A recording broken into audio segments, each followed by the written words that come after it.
Dear Jesus, I know I'm a sinner. I know I could never reach heaven like I am. The words that Grandpa had spoken seemed directed right at me. The scriptures invited me to come to the Savior, to be adopted into his family, to have God as my Father, all spoke to my young heart so strongly. So right there, on Christmas Eve, I bowed my head and praying right along with Grandpa, I asked Jesus to come into my heart. I had heard of him. I had come to see him, as the shepherds did, and I made room for him in my heart. I couldn't turn him away, who came so far to save me and suffered so much. I gladly swung wide the door of my heart, and he came in. And from that moment on, there was hope and faith I had never known before. I knew that I belonged, that I was loved, that a wonderful future awaited me, and someday Jesus would invite me to come to his house, where I would live forever with the family of God. The joy of Christmas came alive in me and would shine brightly from that day forward.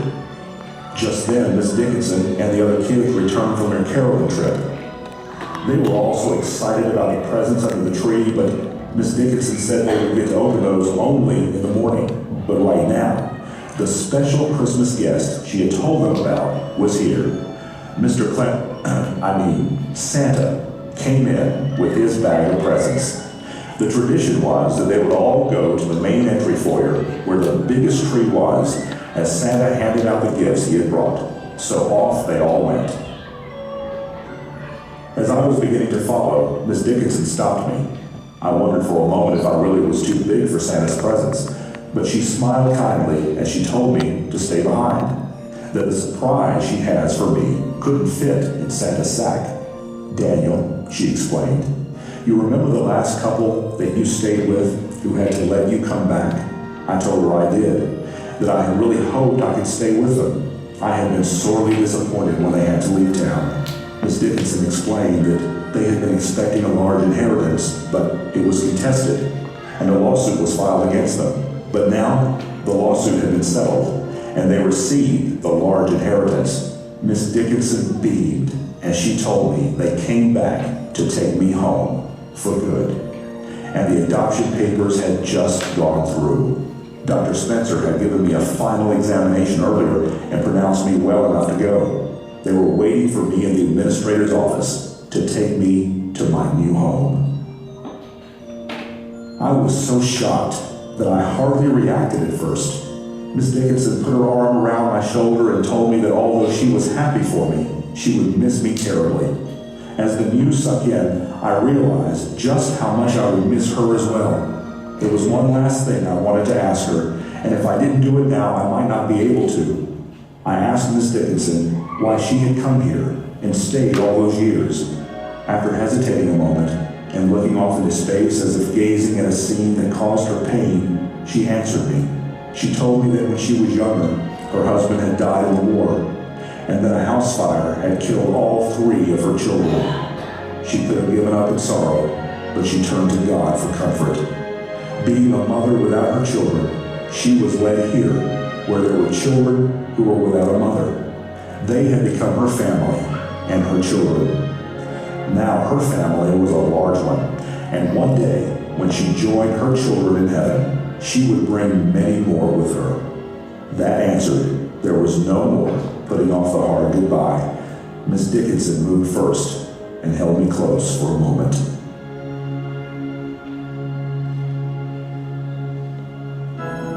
As Miss Dickinson wheeled me out of the activity room and down the hall toward the administrator's office, I thought how my hopes and dreams had finally come to pass.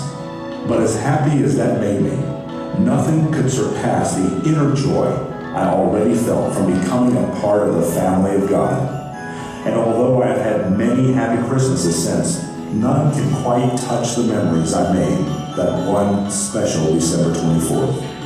I knew then I would never forget where I came from and what I had learned there, that sometimes family isn't always just flesh and blood kin, but those who love us and whom we love, and that being in the family of God connects us all.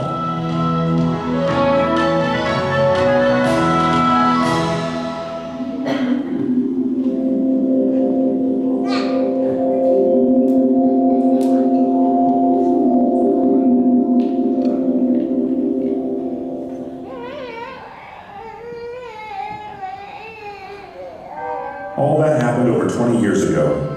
And although such a long time has passed, and much has happened, it's amazing just how much of this place I remember, and most surprisingly, how fondly I recall it. Sometimes when we're in a situation, we find only the bad and miss the good until we reflect back on it. My new family was able to get the best doctors and specialists to treat me, and by the time I was a teenager, I was starting to walk. By the time I graduated from school, I was in perfect health.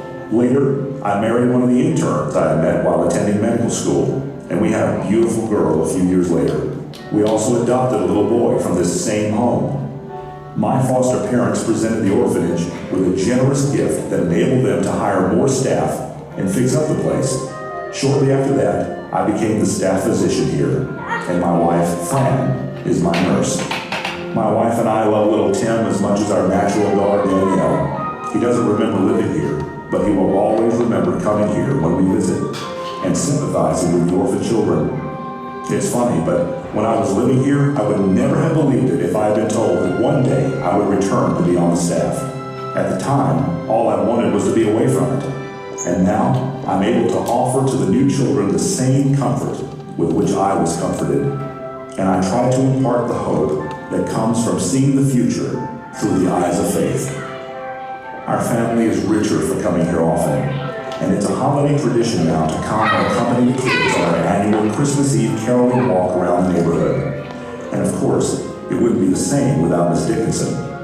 When the time came when she could no longer get around on her own, Fran and I couldn't bear to see her go to a nursing home, as she had no living relatives or children to take care of her. So we opened our home to her, and she now lives with us.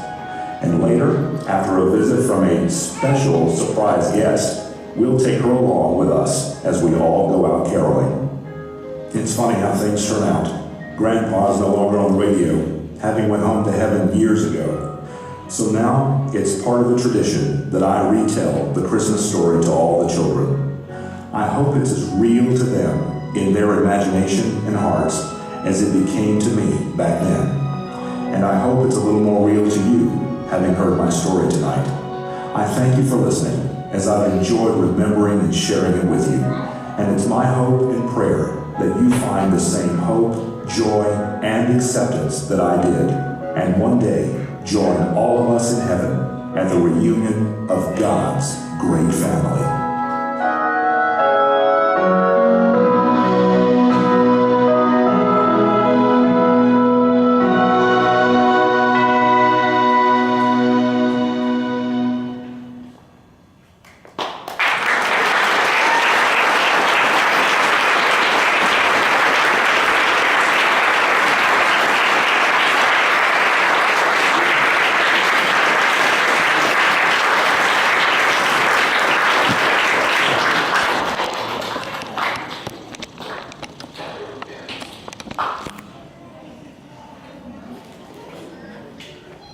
Pretty awesome, huh? Did a great job.